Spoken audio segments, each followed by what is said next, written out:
Hi అండి, అందరికీ నమస్తే. Welcome back to our channel happiness of range development.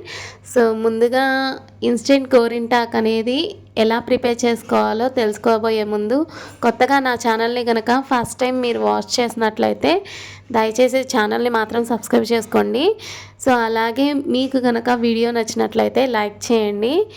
Me valuable like అనేది మాకు ఎంతగానో ఉపయోగపడుతుంది, నాకు సపోర్టబుల్గా ఉంటుందండి. ఇక క్విక్ అండ్ ఈజీగా గోరింటాక్ అనేది ఎలా ప్రిపేర్ చేసుకోవాలనేది ఇప్పుడు చూపించబోతున్నానండి. సో రిజల్ట్ అనేది ఎలా ఉందో మీరే వాచ్ చేశారు. సో చూడండి, రిజల్ట్ అయితే ఇలా ఉందన్నమాట. సో బాగా పండుతుందండి, ఒక్కసారి మాత్రం ట్రై చేయండి. సో ఎలాచీ ఫ్లేవర్తో గోరింటాక్ అనమాట. ఇంట్లో దొరికే ఇన్స్టెంట్ కోన్స్ అనేవి ఎలా ఉంటాయో, ఎలా తయారు చేస్తారో, ఎలాంటి కెమికల్స్ ఉంటాయో తెలియదు కదండి. సో అందుకనే మనం ఇంట్లోనే ఈజీగా ప్రిపేర్ చేసుకుందాం. ముందుగా ఒక బౌల్ తీసుకొని దానిలో 2 టేబుల్ స్పూన్ షుగర్ యాడ్ చేసుకోవాలండి. సో ఇక్కడ నేను టీ పౌడర్లో ఎలాచీ ఫ్లేవర్ అనేది యాడ్ చేశాను అనమాట. సో ఆల్రెడీ ఎలాచీ ఫ్లేవర్తో టీ పౌడర్ అనేది దొరుకుతుంది. సో ఎలాచీ దంచి వేసుకుంటే అలా ఉంటుందన్నమాట. సో నా దగ్గర ఎలాచీ ఉంది కాబట్టి నేను ఎలాచీతో ట్రై చేశాను. సో ఎలాచీ టీ పౌడర్ అనేది 1 టేబుల్ స్పూన్ యాడ్ చేసుకున్నాను. సో ఈ రెండింటిని బాగా మిక్స్ చేస్తున్నానండి, షుగర్ అలాగే టీ పౌడర్ అనేది. సో మిక్స్ చేసి పక్కన పెట్టుకుంటున్నాను. నేను కొంచెం సరిపడా మాత్రమే చేస్తున్నానండి. సో నాకు ఎలాగో ఎక్కువ అవుతుంది కాబట్టి 2 చేతులకి ఇంకా మిగిలిపోతుంది కూడా. సో ఆల్రెడీ మిగిలిపోయింది కూడా. ఇక్కడ చూపిస్తున్నట్లుగా ఒక బౌల్ అనేది తీసుకొని, సో చూడండి గిన్నె అనేది ఎలా ఉందో, అలాగే దానిలోకి ఒక పేపర్ ఫోల్డ్ చేసి పెడుతున్నానండి. సో గిన్నె అనేది అడుగును మాడకుండా ఉంటుందన్నమాట. సో ఇలా మనం పెట్టినట్లయితే అడుగున ఎక్కువ మాడకుండా అయితే ఉంటుందండి ఆల్మోస్ట్. సో ఇక్కడ చిన్న ఒక ప్రమిద అయితే తీసుకున్నాను. మీ దగ్గర ఆల్రెడీ వాడేసిన ప్రమిద అయినా పర్లేదండి, నా దగ్గర ఉంది కాబట్టి నేను తీసుకున్నాను. మనం కలిపి పెట్టుకున్న షుగర్ అలాగే టీ పౌడర్ అనేది ప్రమిద చుట్టూతా వేస్తున్నానండి. సో చూడండి ఎలా వేస్తున్నానో. సో మీకు కనుక అడ్జస్ట్ కాకపోతే కొంచెం తీసి ప్రమిద అయితే తీయకూడదండి, అడుగుకి అయితే షుగర్ వెళ్ళిపోతుంది కాబట్టి మనకు అంత యూజ్ ఉండదు. సో ప్రమిద చుట్టూతో మాత్రమే వచ్చేలాగా అడ్జస్ట్ చేసుకొని పెట్టుకోండి. అలాగే ఇక్కడ ఒక బౌల్ అనేది తీసుకుంటున్నాను. సో ఈ బౌల్ దేనికంటే మనం ఇప్పుడు గోరింటాకు ప్రిపరేషన్కి కావాల్సిన లిక్విడ్ అనేది ఈ బౌల్లోకే పడుతుందన్నమాట. ఇక నేరుగా గిన్నెని తీసుకెళ్ళి స్టవ్ మీద పెట్టాలండి. సో లో ఫ్లేమ్లో మాత్రమే అనమాట. సో లో ఫ్లేమ్లో ఉంచి ఈ గిన్నెని పైన కవర్ చేయడానికి మరి ఒక గిన్నె అనేది ఇలాంటి లోతుగా ఉన్న గిన్నె అనేది తీసుకుంటున్నానండి. 1 గ్లాస్ వాటర్ అనేది యాడ్ చేస్తున్నాను. సో ఆవిరి అనేది బయటికి పోకుండా ఉంటుందన్నమాట. మనం పైన పెట్టిన వాటర్ అనేది హీట్ అవుతూ ఉంటుంది. ఇక్కడ వాటర్ అనేవి హీట్ అవుతూ స్టార్ట్ అవుతుంది అంటే కింద ఆల్మోస్ట్ మనకి లిక్విడ్ అనేది ప్రిపేర్ అవుతుందన్నమాట. సో ఆవిరి అనేది బయటకు పోకుండా మనం గిన్నెని అనేది అలా కవర్ చేస్తూ ఉండాలి. సో చూడండి పొగలు ఎలా వస్తున్నాయో. సో మీరు అబ్జర్వ్ చేసినట్లయితే లో ఫ్లేమ్లోనే ఒక 10 మినిట్స్ మాత్రం ఉంచాలి. సో 10 మినిట్స్ ఉంచిన తర్వాత ఆ పైన పెట్టిన బౌల్ అనేది తీసేయాలి. తీసేసిన తర్వాత మనం లోపల ఉన్న బౌల్ చూసినట్లయితే చూడండి గోరింటాకు లిక్విడ్ అనేది ఎలా ప్రిపేర్ అయిందో. సో ఈ వాటర్ని పక్కన పెట్టేసేయాలండి. సో మనకైతే పని లేదు. సో దాని అవసరం ఏంటో నేను తర్వాత చెప్తాను. ఇక గోరింటాకు లిక్విడ్ ఉన్న ఈ చిన్న గిన్నెని చాలా నిదానంగా జాగ్రత్తగా పట్టుకొని తీయాలండి. సో పక్కన పెట్టేసుకోండి. సో ఎక్కువసేపు కూడా మనం ఉంచకూడదు బయట. అడుగును పెట్టిన గిన్నె అనేది చూడండి లోపల ప్రమిది అలాగే మనం వేసిన పేపర్ అలాగే షుగర్ కన్సిస్టెన్సీ టీ పౌడర్ అనేది ఎలా అయిపోయిందో. సో బ్లాకిష్గా అయిపోయింది, పక్కన పెట్టేయండి.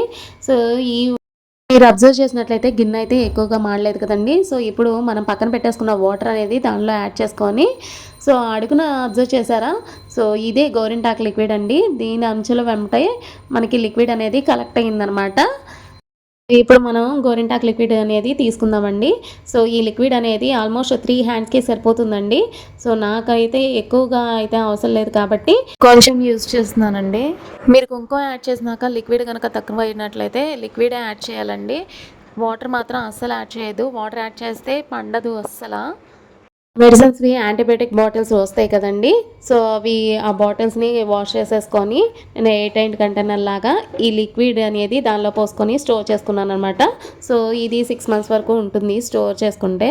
సో నెక్స్ట్ ఇలాంటి కుంకుమ అనేది తీసుకున్నానండి, 1 టేబుల్ స్పూన్ యాడ్ చేసుకుంటున్నాను.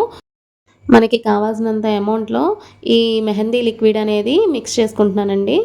సో సో చూడండి, మెహందీ అనేది ఇప్పుడు ఈజీగా ఇలాంటి టూత్ పిక్ లేకపోతే ఇయర్ బడ్ ఉంటే కనుక ఇయర్ బడ్ వాటి సహాయంతో మీరు మెహందీ అనేది చాలా ఈజీగా పెట్టుకోవచ్చు. సో డిజైన్ అయితే వేసేసుకున్నానండి. సో ఇలా ఇయర్ బడ్ సహాయంతో అయితే సో లవ్ సింబల్స్ అనేవి పెట్టుకుంటున్నాను.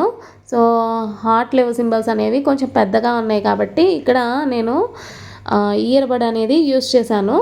సో చిన్న చిన్న లేయర్స్కి వాటికి అయితే చిన్న చిన్న హార్ట్ సింబల్స్కి అయితే టూత్ పిక్ అనేది యూస్ చేసుకోవచ్చు, లేకపోతే అగ్గిపుల్ల అయినా యూస్ చేసుకోవచ్చండి. యాజ్ యువర్ విష్ అండి. ఇలా మీకు నచ్చిన మోడల్లో మెహందీ అనేది పెట్టుకోవచ్చండి. సో ఇన్స్టెంట్గా మెహందీ అనేది ఏ పార్టీస్కో, ఫంక్షన్స్కో, ఏ అకేషన్స్కో, ఏ ఫెస్టివల్స్కి అయినా సరే అండి. సో ఈ మెహందీ అనేది ఈజీగా ప్రిపేర్ చేసేసుకొని ఇన్స్టెంట్గా పెట్టుకోవచ్చు అనమాట. ఆషాఢ మాసం కదండి, ఆషాఢ మాసం వచ్చి మనకి 10 డేస్ పైనే అవుతుంది. సో ఆడపిల్లలు ఆషాఢ మాసంలో గోరింటాకు పెట్టుకోవాలి అంటారు, కానీ ఇప్పుడున్న కాలంలో మనకి గోరింటాకు ఆకు అనేది దొరకట్లేదు కదండి. గోరింటాకు ఇష్టపడని ఆడపిల్ల అంటూ ఎవ్వరు ఉండరండి. గోరింటాకు అంటే చాలా మురిసిపోతారు. సో అలా ఈజీగా పెట్టుకోవాలి అనుకున్నప్పుడల్లా ఇలా క్విక్ అండ్ ఈజీ మెథడ్లో మనం ట్రై చేసినట్లయితే చాలా బాగా పండుతుందండి. సో డెఫినెట్గా ఈ ఎలాచీ ఫ్లేవర్తో మిక్స్ చేసుకొని మరీ చేయండి. సో చాలా బాగా వస్తుందండి. సో ఫ్లేవర్ మిక్స్ చేయడం వల్ల ఏదో అని నేను చెప్పట్లేదు, జస్ట్ దాని ఆవిరి మాత్రం దానిలో పడినట్లయితే ఆ లిక్విడ్లో కలుస్తుంది కదండి. సో ఆ లిక్విడ్ వల్ల మనకి గోరింటాకు అనేది చాలా బాగా పండుతుంది. సో ఇన్స్టెంట్గా ఇలా మీరు ఈజీ డిజైన్స్ అనేవి వేసుకోవచ్చు, హార్ట్ సింబల్స్ అనేవి. నేను ఇలా ఈజీ మెథడ్లో మీకు చూపిస్తున్నాను. సో అబ్జర్వ్ చేయండి. ఫస్ట్ నేను లెఫ్ట్ హ్యాండ్కి పెట్టుకున్నానండి. సో ఇది పూర్తిగా డ్రై అయ్యేంత వరకు కూడా నేను హ్యాండ్ వాష్ చేయలేదు. సో పూర్తిగా డ్రై అయినాక సో రబ్ చేస్తున్నానండి. సో రబ్ చేసినప్పుడు ఆ పౌడర్ అనేది చూడండి, గోరింటా పౌడర్ అనేది ఎలా పడుతుందో. సో నెక్స్ట్ నేను ఇది హ్యాండ్ వాష్ చేసేస్తున్నాను అనమాట. సో హ్యాండ్ వాష్ చేసేసినాక నా హ్యాండ్ చూడండి ఎంత బ్యూటిఫుల్గా ఉందో. రైట్ హ్యాండ్ కూడా నేను పెట్టుకున్నానండి మెహందీ అనేది. సో మా పిల్లలతో కుదరదు కదండి.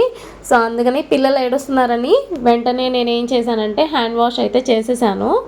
సో హ్యాండ్ వాష్ చేసేసినాక సో ఇప్పుడు మీరు అబ్జర్వ్ చేసినట్లయితే నా లెఫ్ట్ హ్యాండ్ చూడండి ఎంత డార్క్ అయితే ఎంత బాగుందంటే అంత బాగుంది, అంత రెడ్గా పండిందనమాట. సో ఇలా పండిన తర్వాత నా హ్యాండ్ని చూసుకున్నట్లయితే నా హ్యాండ్ అయినా చాలా బ్యూటిఫుల్గా ఉంది అనిపించిందండి. సో చాలా బాగుంది. సో నెక్స్ట్ నా రైట్ హ్యాండ్ అనేది వెంటనే వాష్ చేయటం వల్ల సో రైట్ హ్యాండ్ అనేది కొంచెం లైట్గా అనేది పండిందండి. సో 2 చేతులని అబ్జర్వ్ చేసినట్లయితే సో రైట్ హ్యాండ్ అనేది కరెక్ట్ అనమాట. సో మీరు డిజైన్ వేసిన వెంటనే వాష్ చేసినట్లయితే బాగుంటుంది, లేకపోతే డ్రై ఏజ్ చేసినాక మీరు వాష్ చేసినట్లయితే మరీ ఎక్కువ కలర్ వచ్చేస్తుందండి. సో మెహందీ అనేది ఇలా క్విక్ అండ్ ఈజీ మెథడ్లో పెట్టుకోవచ్చు అనమాట. సో ఎలాచీ ఫ్లేవర్తో సో బాగుంటుంది. సో డెఫినెట్గా ట్రై చేయండి. కదండి మెహందీ అనేది ఎలా పండిందో. సో మీకు కనుక నా వీడియో నచ్చినట్లయితే లైక్ చేసి, కుదిరితే షేర్ చేసి, సబ్స్క్రైబ్ చేసుకోవడం మాత్రం మర్చిపోకండి. Thank you for watching.